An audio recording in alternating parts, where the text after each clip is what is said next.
So this is what I look like after a trip to Casper. Yeah, I'm not really going to try to look pretty for this video because I just don't care. This is real. This is what you're getting today. When we go out of town, there is a lot to do. We have a house sitter when we go out of town because of all of the animals, mostly because of the chickens. They're fairly low maintenance as far as farm animals go, but you still have to get their eggs every day. If you don't get their eggs, they eat them. It's really weird. And you have to be able to shut them in their coop at night, turn on the light for them in the winter so that they can lay eggs, turn it off at night. It's really not that hard, just kind of annoying. So we have to do the usual things for the house sitter, like wash and change the sheets, do the dishes, clean the bathrooms, that kind of stuff. So one of the things that I'm not enjoying about the whole farm life thing is that I have to get a house sitter every time I go anywhere. It's great that my house is clean. And I do things like be an adult and make my bed. So that's great and all, but super annoying that I have to pay for a house sitter, that it takes a lot longer to go anywhere. So yeah, one of many things that I'm not loving about having a farm / chickens. And my vacuum cleaner just picked the perfect time to poop out on me. So usually what I do is I vacuum, because when you try to sweep particularly dog hair off of OSB, it doesn't really work. So my vacuum's out and I am sweeping pathetically. Cora has to make sure her guinea pigs are all taken care of. Just kind of the usual, getting all of the animal food ready to go and everything. Sometimes for the chickens, I have to make some food for them because I have a mixture that I do. I have to communicate with our house sitters about any changes that we've done with the pets. It kind of seems like every time they come up, something's changed. I'm doing something totally different with one of the animals.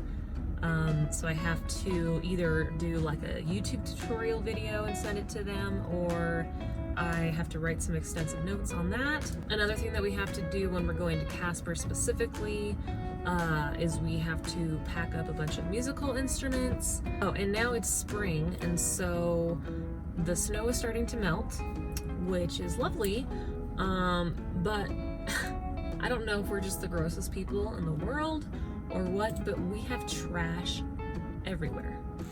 Where this trash came from, I have no idea. So, girls are cleaning up the trash. How's it going, Sarah? That's all I have to say about this. Ah! It's cold, wet, and dirty. Yes, and it's starting to rain.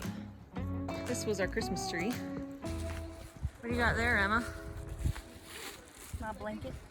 A blanket? Yeah. What was a blanket doing out here?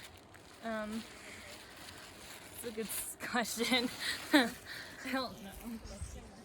This time, Adam wasn't here to help me with any of this because he's actually working. Yay! But work has been really, really slow since January, and it's finally starting to pick up, and so he really had to get some work done, and so I had to do all of this by myself. And so it's a lot of work. It took me 2 days to do all that. I noticed the day before we left that the rooster's head was bleeding pretty bad. We had another rooster whose head was bleeding at one point. For whatever reason, ever since they were babies, the other chickens just really like to pick at those roosters. They were top hats, so they had these feathers that were all crazy up here, and they just really got picked on. And they're really small. I don't know if they're a bantam breed, but they were really small roosters. So one of the roosters was getting picked on pretty bad, and so I rehomed him. And this rooster, the day before we left, I noticed when we were putting them away that his head was bleeding, and so I was like, crap, I'm gonna have to figure this out.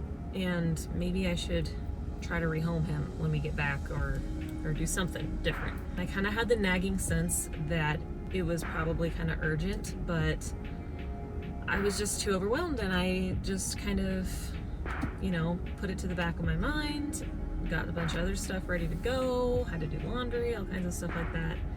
And so then on Friday, I was cleaning the house all day, and then the girls and I were finally ready to go about like 2:30, which was like 2 hours behind schedule. And I was writing notes about the rooster, and I was just saying, you know, if you notice that he's really not doing well, maybe just leave him outside. I'd rather risk him being outside with the predators than being attacked by all the chickens. So I was like, okay, I should probably go check on him real quick and see how he's doing. So I went out to the chicken coop, and I thought he was dead. He was laying on the ground, motionless, and so I went in there and I scooped him up, and he was not totally dead, but pretty much, but not totally. So that meant I had to finish the job. So I scooped him up, picked him up, tried to figure out what I was going to do with him. I realized I probably needed to just take him to the butcher cone, and I don't want to go into too many details for the people that don't want to hear all of this, but essentially you cut their throat and they bleed out. It's kind of like the least messy way to kill a chicken. So I took him to the killing cone, but the killing cone had gotten chewed on by the dogs, and so there was a pretty big hole there now at this point, and this guy's really small, and so that wasn't gonna work. So I had to try to figure out how to do this. The girls were all in the car, by the way, ready to go, and I had to figure out how to do this by myself without the killing cone. So without going into a whole lot of detail, let's just say it was difficult. It was not very quick and easy, and so that was super traumatizing for me because I don't like killing things anyway, and it's just sad. I've only killed one other chicken, and it wasn't nearly as like depressing as this situation, just because this poor little guy was just suffering all day, and I didn't do anything about it until it was too late. And anyway, and what makes it even worse is I got to the car and Sarah was sobbing because she saw him dead. Thankfully she didn't see a whole lot of the details, but she knew he was dead, and so she was sobbing. Anyway, so that sucked. Let me just say, I'm kind of over the chickens at this point. Chickens are evil. I'm kind of just like, okay, I like the eggs, but you guys are just mean, and I'm kind of over it, you know? Like, yeah, I don't know. I don't know if I'm a chicken person or not. Even though the snow's melting and it's causing me problems with the trash, the nice thing about spring is that I can now tell my house sitters that they can drive all the way home, and I'm not having to explain or remind them how to use a snowmobile and all that stuff. So that's nice.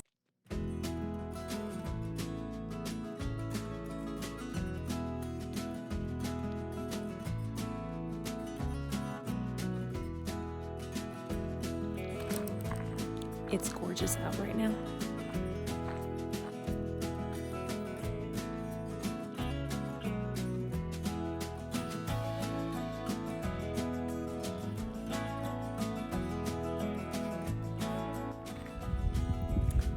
So I can't quite capture it in the video, but it smells amazing out here right now. At this time of year, it just smells awesome. We have that pine tree smell, and I don't know how to explain it, like dirt. I don't know. It's just nice.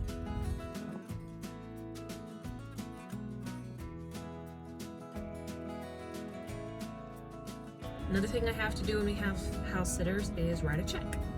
That gets expensive when you're doing it a lot, and it makes me just realize all the more how not cost effective animals are.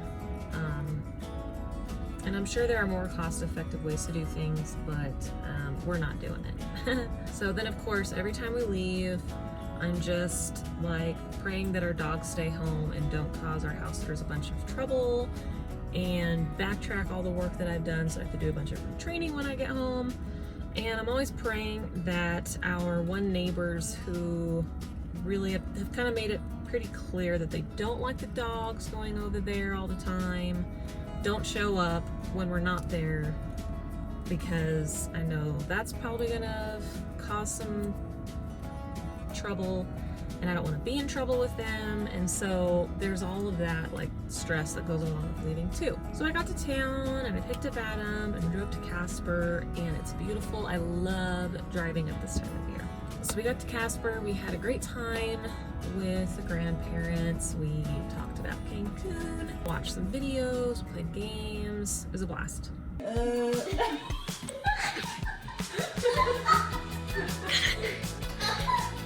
I started the timer over. Oh, where is the love? Where is the love? Where is the love, the love, the love? I think he's making that up. Nope, that's actually a song I'm going to sing on the concert on Monday.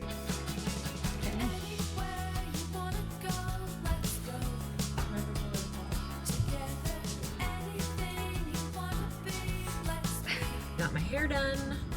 You can't really tell that it looks good right now because I look like crap, but it does. I'm blonde now. So we got home late, and when we got home, Hank and Izzy decided to greet us not at home. So they went right through the boundary line, met us somewhere down the road. I yelled at them, they went back home. I watched them as they crossed the boundary to go home, and they didn't seem very affected by those collars. So now I'm wondering what's going on with that.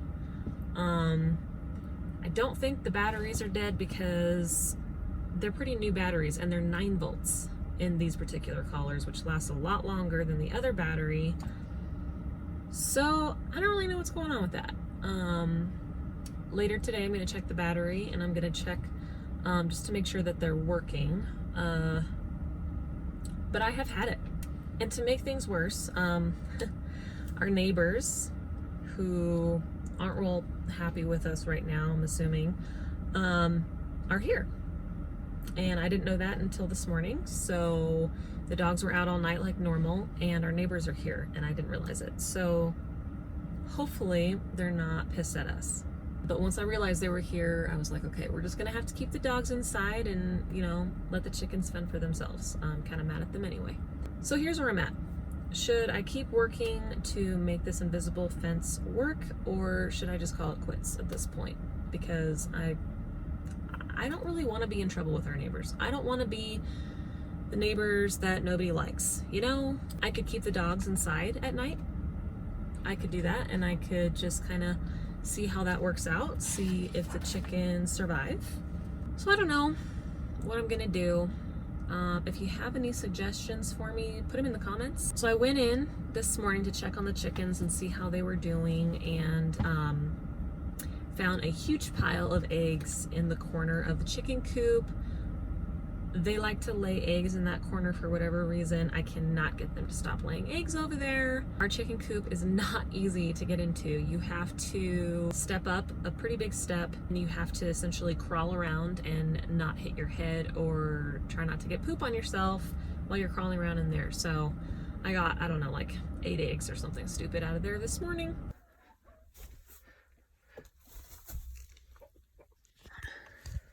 But I didn't see any other dead chickens, so that's a plus. Maybe I should just get rid of the chickens and convert the chicken coop into just like a really cool doghouse. It's a thought. Hit like and subscribe if you liked this video. And as always, thank you for watching.